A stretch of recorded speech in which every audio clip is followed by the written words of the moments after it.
Hello friends, welcome to PYQ discussion series of geography. We are covering geography PYQs of 30 years for prelims 2026. This is the lecture number 3rd of the geography, and in this series we see detailed solution of every question and elimination tricks जो कि हमें help करती हैं question को solve करने में and aptitude development and apart from that जो भी ट्रैप्स और हैक्स एग्जामिनर क्वेश्चन में लगाता है ना, उन सारी चीज़ों को हम देखते हैं और अपने आंसर तक यहाँ पर पहुँचते हैं। अब एक यहाँ पर इंस्ट्रक्शन है कि ज्योग्राफी में इतना ये एलिमिनेशन ट्रिक्स वर्क नहीं करती है। इसमें ऐसी कंडीशन भी होती हैं जैसे कि हमने लास्ट सेशंस में पढ़ा था कि ओनली, सम, ठीक है, एंटायरली, ऐसी कंडीशन ज्योग्राफी में अप्लाई होती हैं क्योंकि एनसीईआरटी में वो सारी चीज़ें मेंशन है। तो हम उस चीज़ पर यहाँ पर ज़्यादा फोकस नहीं करेंगे क्योंकि यहाँ पर हम अपना ज़्यादा नॉलेज को बैक करेंगे। ठीक है, अब देखिए फर्स्ट क्वेश्चन है, ये 24 में क्वेश्चन पूछा था। The atmosphere is heated more by the incoming solar radiation than by the terrestrial radiation. बोल रहा है कि जो एटमॉस्फेयर है हमारा वो इनकमिंग सोलर रेडिएशन से ज़्यादा हीट होता है और किसके मुकाबले में? टेरेस्ट्रियल रेडिएशन की। टेरेस्ट्रियल रेडिएशन क्या होता है कि जब जो इंसोलेशन होती है वो अर्थ सरफेस के द्वारा रिफ्लेक्ट की जाती है, मतलब अर्थ जो इंसोलेशन होती है वो शॉर्ट वेव लेंथ में होती है, उसको कन्वर्ट कर दिया जाता है अर्थ सरफेस के द्वारा लॉन्ग वेव लेंथ में, उसको बोला जाता है टेरेस्ट्रियल रेडिएशन। ठीक है, तो ये स्टेटमेंट यहाँ पर रॉन्ग है क्योंकि जो हमारा एटमॉस्फेयर है ना वो इनकमिंग सोलर रेडिएशन से ज़्यादा हीट नहीं होता है बल्कि टेरेस्ट्रियल रेडिएशन से होता है, इसलिए ये स्टेटमेंट यहाँ पर करेक्ट है। अब ऐसे क्वेश्चंस में क्या होता है, जैसे कि हमें एक स्टेटमेंट पता चल जाता है कि ये इनकरेक्ट है तो हमारा इजीली आंसर यहाँ पर आ जाता है। सेकंड ऑप्शन को, सेकंड स्टेटमेंट को हमें पढ़ने की भी नीड नहीं होती है। दैट इज़ वाई इसका राइट आंसर क्या होगा कि first is incorrect and the second statement is correct. Option D is the right answer.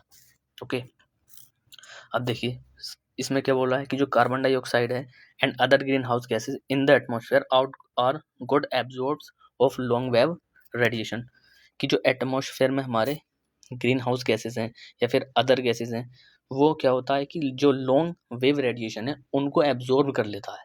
बिल्कुल ऐसा होता है, ये long wave radiation green house gases के द्वारा क्या होती हैं, एब्जॉर्ब हो जाती हैं, जिससे कि जो एटमोसफेयर है ना वो हीट हो जाता है। ठीक है, हीट यहाँ पर बना रहता है एटमोसफेयर का। ओके, ये था इस क्वेश्चन का राइट आंसर। अब बढ़ते हैं यहाँ पर आगे हम अपना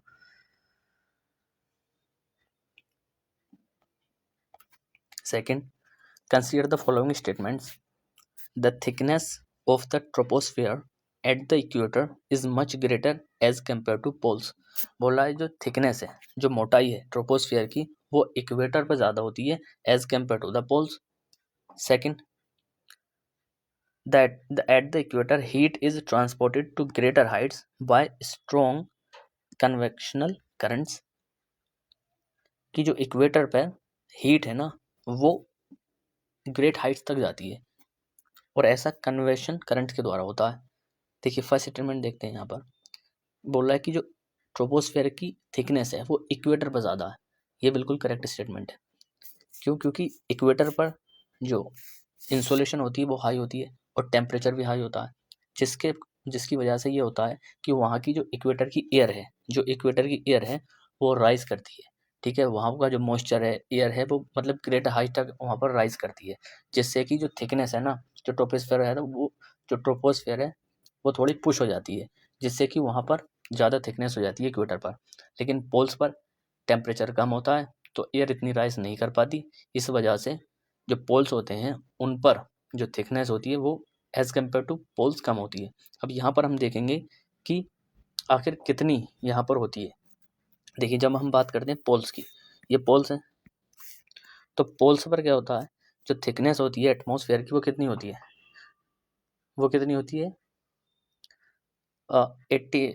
8 किलोमीटर होती है, ओनली 8 किलोमीटर होती है पोल्स पर। ओके, एंड इक्वेटर पर हो जाती है ये कितनी हो जाती है, 18 किलोमीटर। ठीक है, इस तरीके से होता है। लेकिन अगर हम एवरेज देखें ना, एवरेज अगर हम देखें तो एवरेज कितनी होती है इसकी हाइट ट्रोपोस्फेयर की कितनी होती है, 13 किलोमीटर होती है। ये हमें ध्यान रखना है। और ये ये थिकनेस किस वजह से होती है, रीजन भी यहाँ पर सही है, जो इक्वेटर पर हीट जो है ना ट्रांसपोर्ट की जाती है ग्रेटर हाइट्स तक स्ट्रॉन्ग कन्वेक्शन करंट्स के कारण। ओके, जब सनलाइट ज़्यादा होती है, टेम्परेचर ज़्यादा होता है, जो एयर होती है उसके जो मॉलिक्यूल्स होते हैं हीट ज़्यादा एब्जॉर्ब करते हैं, और वो जैसे हीट वार्म होती है तो राइज करती है ऊपर को। इसलिए क्या होता है कि इक्वेटर पर यहाँ पर थिकनेस होती है ट्रोपोस्फेयर की। ओके, ये था इसका राइट आंसर, तो A is the correct answer. Second, third, with reference to the earth's atmosphere which one of the following statement is correct. Earth के एटमॉस्फेयर को देखना है कि हमें कौन सा स्टेटमेंट यहाँ पर करेक्ट है। फर्स्ट देखिए, total amount of insolation received at the equator is रफली about 10 times of that received at the poles. बोला है कि जो टोटल अमाउंट है इंसोल्यूशन का वो 10 टाइम्स है, 10 टाइम्स ज़्यादा है किससे, पोल्स से इक्वेटर पर। इक्वेटर पर 10 टाइम्स ज़्यादा यहाँ पर इंसोलेशन रिसीव्ड होती है। एब्सोल्यूट यहाँ पर डाटा दिया 10 टाइम्स, इसलिए हम इसको लॉजिकली यहाँ पर रॉन्ग मान सकते हैं। इंफ्रारेड रेज कॉन्स्टिट्यूट रफली 2/3 ऑफ द इंसोलेशन, यहाँ पर भी डाटा दिया हुआ है, तो डाटा मोस्टली रॉन्ग होता है, मतलब एग्जैक्ट डाटा यहाँ पर मोस्टली रॉन्ग होता है। Infrared waves are largely absorbed by water vapor that is concentrated in the lower atmosphere। कि जो इंफ्रारेड वेव्स होती हैं, मतलब जो अर्थ के द्वारा रिफ्लेक्ट होती है ना ऐसी रेडिएशन, उनको ही बोला जाता है इंफ्रारेड वेव्स। तो वो वाटर वेपर उनको एब्जॉर्ब कर लेता है, और ये कंसंट्रेशन हो जाता है कहाँ पर, लोअर एटमॉस्फेयर में। ये बिल्कुल करेक्ट स्टेटमेंट है यहाँ पर, ठीक है, जिससे हमारा ग्रीन हाउस गैस इफेक्ट देखने को मिलता है। इसी की वजह से ग्रीन हाउस गैस इफेक्ट देखने को मिलता है कि जो वाटर वेपर होता है ना, वो जो रेडिएशन है ना, टेरेस्ट्रियल रेडिएशन है, उसको एब्जॉर्ब कर लेता है। डी देखिए, infrared waves are a part of visible spectrum. नहीं दोस्तों, ये विजिबल स्पेक्ट्रम का पार्ट नहीं होती है, ठीक है, are not part of the visible spectrum, ये विजिबल स्पेक्ट्रम का पार्ट नहीं होती है। इसलिए ये स्टेटमेंट जो था ना डी, इसलिए ये रॉन्ग था, ठीक है, क्योंकि जो इंफ्रारेड वेवलेंथ है इसकी वेवलेंथ बहुत ज़्यादा होती है, ताकि इसकी ह्यूमन की जो आई है ना उसको परसीव नहीं कर सकती, उसको देख नहीं सकती। आगे बढ़ते हैं, तो डी सी इसका यहाँ पर राइट आंसर था। अच्छा, इस क्वेश्चन में ये जो 10 टाइम्स था, बेसिकली अगर हम देखें तो इक्वेटर पर जो इंसोलेशन होता है ना उसका अमाउंट 2.5 टाइम्स होता है एज कम्पेयर टू पोल्स, बस इतना होता है, ये 10 टाइम्स ऐसा नहीं होता है। और यहाँ पर ये इंफ्रारेड कॉन्स्टिट्यूट रफली 2/3 बोला था, नहीं, ये कितना होता है 49%। 2/3 तो यहाँ पर 66 हो गया ना, तो ये रॉन्ग है। जो इंफ्रारेड होता है ना वो टोटल इंसोलेशन का 49% कवर करता है। इंपॉर्टेंट फैक्ट है, ध्यान रखेंगे, ये नहीं होता हमारा 2/3 नहीं होता, 49% यहाँ पर होता है। ये इसका राइट आंसर है। आगे बढ़ते हैं। 4, कंसिडर द फॉलोइंग स्टेटमेंट्स।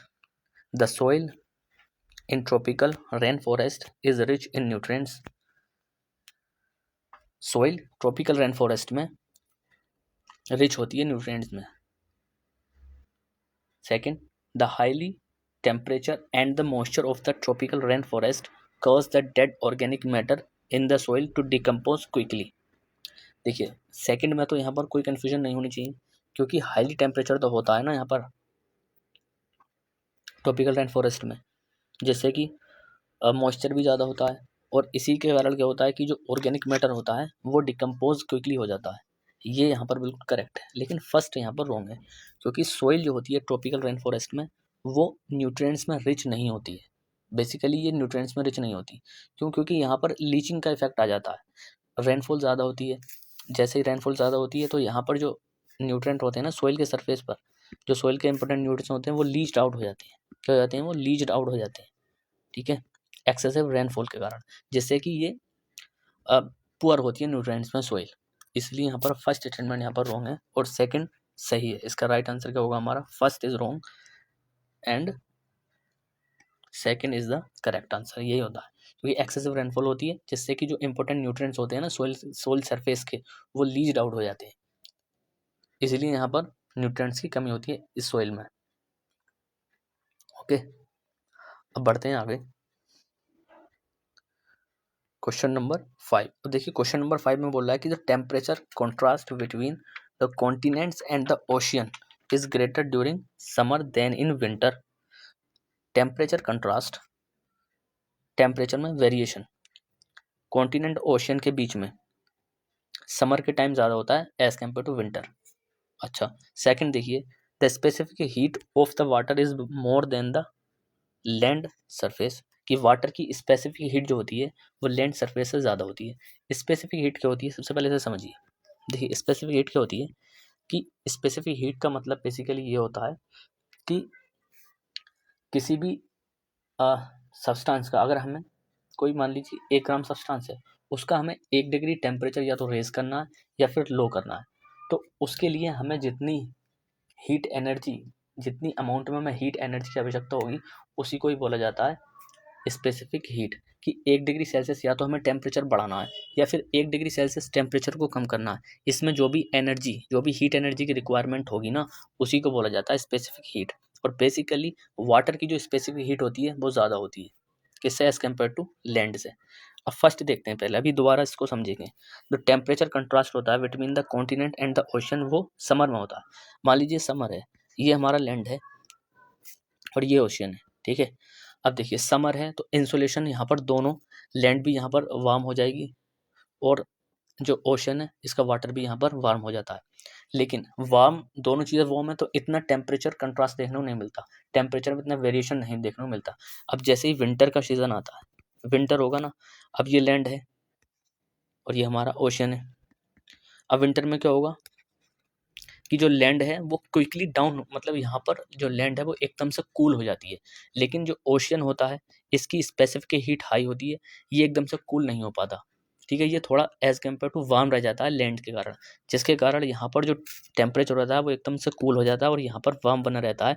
और यहाँ पर जो थे वो समर के सीजन में, समर के सीजन में दोनों वार्म थे, बट ऐसा विंटर में नहीं है। विंटर में क्या है, कूल हो जाता है लैंड ज़्यादा, जिससे कि टेम्परेचर का जो वेरिएशन है वो ज़्यादा देखने को मिलता है। और इसीलिए अगर हम कह सकते हैं यहाँ पर कि जो विंटर होते हैं उसमें टेम्परेचर कंट्रास्ट ज़्यादा होता है एज कम्पेयर टू समर, और यहाँ पर बोला गया था कि समर में ज़्यादा होता है। That is why this statement is wrong and second is right. So the answer is D. Again answer is the D, right answer, ठीक है। ये था इसका यहाँ पर राइट आंसर। अब आगे बढ़ते हैं, question number 6। High clouds primarily reflect solar radiation and cool the surface of the earth. High cloud जो होते हैं वो रिफ्लेक्ट करते हैं सोलर रेडिएशन को और कूल्स डाउन द सरफेस, और अर्थ की जो सरफेस होती है उसको कूल डाउन करते हैं। यहाँ पर ट्रैप हो सकता है यूपीएससी ज्योग्राफी के क्वेश्चंस में, क्लाउड में हाई क्लाउड और लो क्लाउड में थोड़ा सा यहाँ पर करता है चेंजिंग, यहाँ पर स्वैप की टेक्निक यहाँ पर अपना देता है। Low clouds have a high absorption Low clouds have a high absorption of infrared radiation emanating from the Earth's surface and thus cause a warming effect। जो लो क्लाउड्स होते हैं उनका जो एब्जॉर्प्शन है वो हाई होता है, ठीक है। वो इंफ्रारेड रेडिएशन को एब्जॉर्ब कर लेते हैं, हाई ज़्यादा करते हैं लो क्लाउड जो होते हैं। और फिर क्या होता है कि अर्थ की सरफेस जो है उन पर एमिनेट कर देते हैं, मतलब रेडिएशन बैक कर देते हैं, जिससे कि वार्मिंग इफेक्ट देखने को मिलता है। देखिए दोनों ही यहाँ पर स्टेटमेंट में स्वैप की टेक्निक हुई है। यहाँ पर हाई क्लाउड नहीं, यहाँ पर लो क्लाउड होता है जो रिफ्लेक्ट कर देता है सोलर रेडिएशन को। जो भी सोलर रेडिएशन आती है उसको रिफ्लेक्ट कर देता है, जिससे कि जो अर्थ है वो कूल हो जाती है। तो यहाँ पर लो क्लाउड ऐसा करते हैं, ठीक है। अब यहाँ पर जो है हाई क्लाउड ऐसा करते हैं। हाई क्लाउड क्या करते हैं कि वो उनका जो अब्जॉर्प्शन है ना इंफ्रारेड रेडिएशन का वो ज़्यादा हाई होता है, और वो उस रेडिएशन को रिफ्लेक्ट बैक कर देते हैं सरफेस की तरफ, जिससे कि वार्मिंग इफेक्ट देखने को मिलता है। इसलिए दोनों यहाँ पर स्टेटमेंट रॉन्ग है और आंसर है यहाँ पर D is the right answer, ठीक है। दोनों ही स्टेटमेंट में स्वैप की टेक्निक यहाँ पर यूज़ की गई थी। तो ये ट्रैप अक्सर पूछे जाते हैं एग्जाम में कि हाई क्लाउड को लो क्लाउड से चेंज कर देगा, लो क्लाउड्स को हाई क्लाउड से चेंज कर देगा, ठीक है। आगे बढ़ते हैं, question number 7। In the tropical zone the western section of the ocean. देखिए ऐसे क्वेश्चंस में ना ध्यान से हमें पढ़ना है कि ओशियन पूछा है कि कॉन्टिनेंट पूछा है। बोला कि western section of the ocean. जल्दबाजी में क्या होता है एग्जाम के अंदर कि हम उसको कॉन्टिनेंट पढ़ते हैं कि western section of the continent, लेकिन क्वेश्चन में हमें ध्यान से देखना है कि ओशन के बारे में यहाँ पर पूछा है कि western section of the ocean are warmer than the eastern section owing to influence the trade winds। Trade wind हमें पता है ना। देखिए अब जैसे कि हम थोड़ा सा एग्जांपल लें अटलांटिक ओशन का। यहाँ पर हम एग्जांपल लेते हैं, ठीक है। ये हमारा अटलांटिक ओशन है। अब ट्रेड विंड जो चलती हैं इस तरीके से चलती हैं, यहाँ पर east to west trade wind चलती हैं। अब देखिए ट्रॉपिकल जोन में बोल रहा है, ट्रॉपिकल जोन में ट्रेड विंड हम देखा ईस्ट टू वेस्ट चलती हैं। अब ये ईस्ट टू द वेस्ट चलती हैं, ये ओशन है हमारा, ठीक है। ये इसका ईस्टर्न सेक्शन है और ये वेस्टर्न सेक्शन है ओशन का। ओशन की यहाँ पर बात हो रही है। अब ट्रेड विंड जो होता है, ये जो वार्म ओशन सरफेस होती है ना, उसको यहाँ से ये इधर की तरफ मूव पुश करता है, तो जिससे कि जो वार्म वाटर होता है वो वेस्टर्न सेक्शन पर यहाँ पर कंपाइल हो जाता है, ठीक है। वेस्टर्न सेक्शन पर कंपाइल हो जाता है।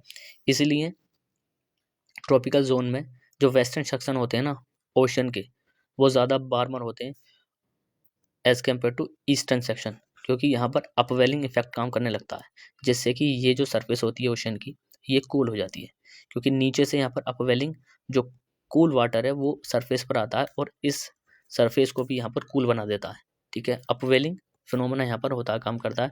और जो वार्म वाटर होता है वो ट्रेड विंड उसको यहाँ पर कंपाइल कर देती है वेस्टर्न सेक्शन पर, तो वेस्टर्न सेक्शन ऑब्वियसली यहाँ पर वार्म होता है, तो वेस्टर्न सेक्शन यहाँ पर वार्म होता है, यस, और ईस्टर्न सेक्शन यहाँ पर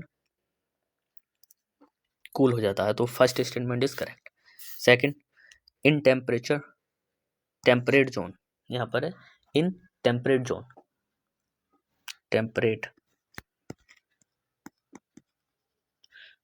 temperate zone westerlies make the eastern section of the ocean warmer than the western section. अब ऐसे यहाँ पर वेस्टर्ली वर्क करती हैं। वेस्टर्ली जो होती हैं टेम्परेट जोन में होती हैं, जो वेस्ट से ईस्ट की तरफ चलती हैं।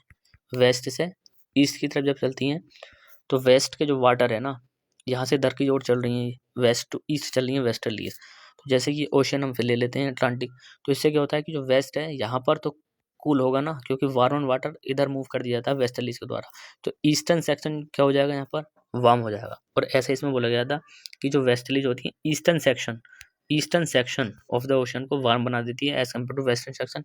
एब्सोल्युटली ये भी स्टेटमेंट यहाँ पर करेक्ट है। सो दोनों स्टेटमेंट यहाँ पर करेक्ट थे। इसका राइट आंसर था सी। आगे बढ़ते हैं। Question 8, leaf litre decompose faster. भाई लीफ जो होती हैं वो बहुत ज़्यादा फास्टर डिकम्पोज होती हैं, ठीक है। और इसका रिजल्ट क्या होता है कि जो सॉइल की सरफेस होती है वो ऑलमोस्ट बेयर होती है। अभी मैंने इस क्वेश्चन के बारे में भी डिस्कस किया था और उसका आंसर वही होगा, ठीक है। Apart from trees the vegetation is largely composed of plant forms. अब वेजिटेशन जो होता है वो प्लांट फॉर्म के रूप में ज़्यादा होता है, ठीक है, जो कि बहुत ज़्यादा मतलब जो कैनोपी होती है ना उसकी बहुत घनी होती है। बाय क्लाइंबिंग द ट्रीज और ग्रोइंग एज एपीफाइट्स, जो कैनोपी होती है वो ट्रीज पर क्लाइंब करती है एज एपीफाइट्स के रूप में। मतलब ऐसा लगता है कि जो प्लांट्स होते हैं ना छोटे छोटे, वो जैसे कि ट्री है तो ट्री की स्टेम्स में यहाँ पर जमने लगते हैं, इस तरीके से कैनोपी बना देते हैं। ट्री के स्टेम से यहाँ पर ग्रो कर जाते हैं वो, और ये बहुत ज़्यादा इनको एपीफाइट्स बोला जाता है। और जो कैनोपी होती है उसको बहुत ज़्यादा डार्क बना देता है, समझ गए। तो ऐसा किन चीज़ों में होता है, देखिए सबसे ज़्यादा रेनफॉल कहाँ पर होती है, ट्रॉपिकल रेन फॉरेस्ट में होती है। तो इसका आंसर क्या होगा, ये डी है, क्योंकि यहाँ पर एक्सेसिव रेनफॉल होती है और इसी वजह से क्या होता है ना बहुत ज़्यादा ऐसा ये फिनोमेना देखने को मिलता है, ठीक है। क्योंकि यहाँ पर जो टेम्परेचर होता है वो हॉट होता है, ठीक है, वेट इक्वेटोरियल यहाँ पर क्लाइमेट देखने को मिलता है। इससे चलते ही जो लीफ होती हैं वो बहुत डिकम्पोज यहाँ पर क्विकली हो जाती हैं, क्योंकि ह्यूमिडिटी यहाँ पर हाई होती है, ठीक है। अब सोइल सरफेस वही मैंने जैसे ही बताया कि न्यूट्रिएंट्स तो लीच आउट हो जाते हैं ना, इसलिए बेयर रोक यहाँ पर रोक होती है। अब बेयर सोइल यहाँ पर देखने को मिलती है, बेयर रोक नहीं होती, सॉरी। इसी वजह से इसका आंसर राइट था ट्रॉपिकल रेन फॉरेस्ट। बाकी हम मैंग्रोव फॉरेस्ट के बारे में पढ़ते रहते हैं। जैसे मैंग्रोव फॉरेस्ट में होता है कि यार ये तो कोस्टल इकोसिस्टम में होते हैं ना, कोस्टल इकोसिस्टम में पाए जाते हैं, ट्रॉपिकल और सब ट्रॉपिकल रीजन्स में देखने को मिलते हैं। इसमें प्लांट्स होते हैं जो सॉल्ट टॉलरेंट प्लांट होते हैं, ऐसा होता है ना मैंग्रोव्स में, तो ये तो यहाँ पर नहीं होगा। बाकी हम ड्राई डेसिडियस फॉरेस्ट क्या होते हैं भाई, ये ड्राई सीजन्स में देखने को मिलते हैं, और ये अपनी जो लीव्स है ना, जो यहाँ पर ट्रीज होते हैं वो अपनी लीव्स को शेड कर देते हैं। ओके, ड्राई कंडीशंस में ये देखने को मिलते हैं।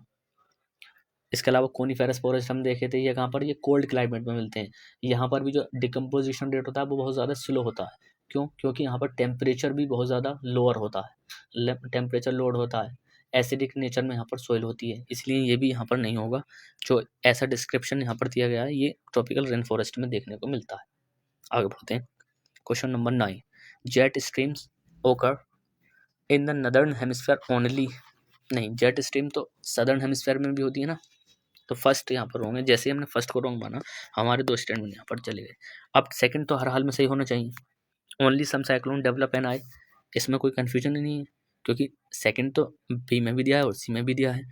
थर्ड देखते हैं, the temperature inside the I of the cyclone is nearly 10 degree Celsius less, यही अपने ट्रैप फंसाया था, देन द सराउंडिंग्स। बोला है कि जो टेम्परेचर होता है ना आई का, साइक्लोन में जो टेम्परेचर होता है आई में, वो 10 डिग्री से लेस होता है। नहीं, ऐसा यहाँ पर नहीं होता। बेसिकली 10 डिग्री सेल्सियस यहाँ पर क्या होता है, मोर होता है, लेस की जगह यहाँ पर मोर होता है। आई में टेम्परेचर ज़्यादा होता है एज कम्पेयर टू सराउंडिंग्स। ये स्टेटमेंट यहाँ पर रॉन्ग था और सेकंड यहाँ पर सही है। ओनली सम साइक्लोन्स डेवलप, अब ये ओनली सम साइक्लोन है, तो कौन सा साइक्लोन है, जो ट्रॉपिकल साइक्लोन होते हैं उनमें ही आई डेवलप होती है ना, टेम्परेट साइक्लोन में तो आई डेवलप होती नहीं है, तो ये इसलिए यहाँ पर राइट आंसर था। अब जेट स्ट्रीम की बात करते हैं तो दोनों हेमिस्फेयर में देखने को मिलती है, नदर्न में भी या सदर्न हेमिस्फेयर में भी।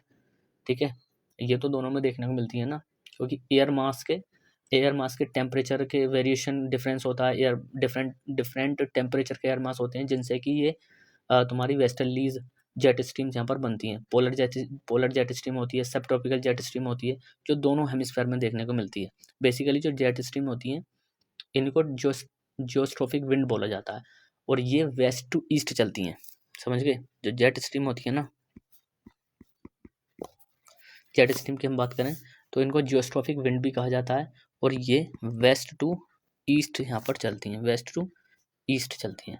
ठीक है, अपर लेयर में, upper layer of the atmosphere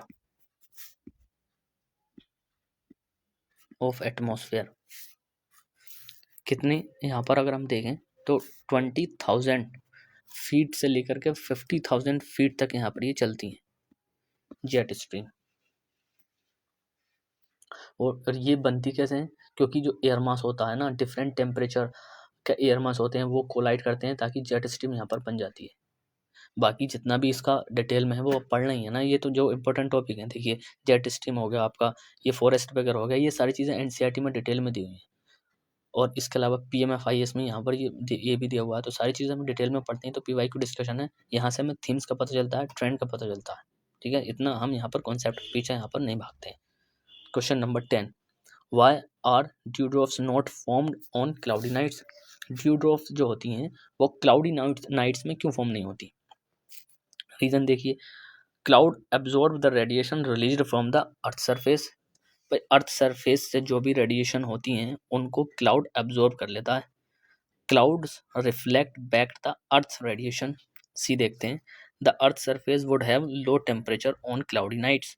clouds deflect the blowing wind to the ground level. देखिए, ड्यू ड्रॉप बनने का जो रीज़न है ये सरफेस है। अब ये सरफेस जब कूल होती है ना, जैसे ये सरफेस कूल होती है तो जो भी एयर होती है वो कंडेंस हो जाती है। कंडेंस होकर क्या होती है कि वो ड्यू बना देती है, वाटर ड्रॉपलेट्स बना देती है। इसलिए जो ड्यू बनने का फिनोमिना है वो किससे रिलेटेड है कि अर्थ का सरफेस का कूल होना जरूरी है। अब यहाँ पर मान लीजिए कि क्लाउडी नाइट्स है,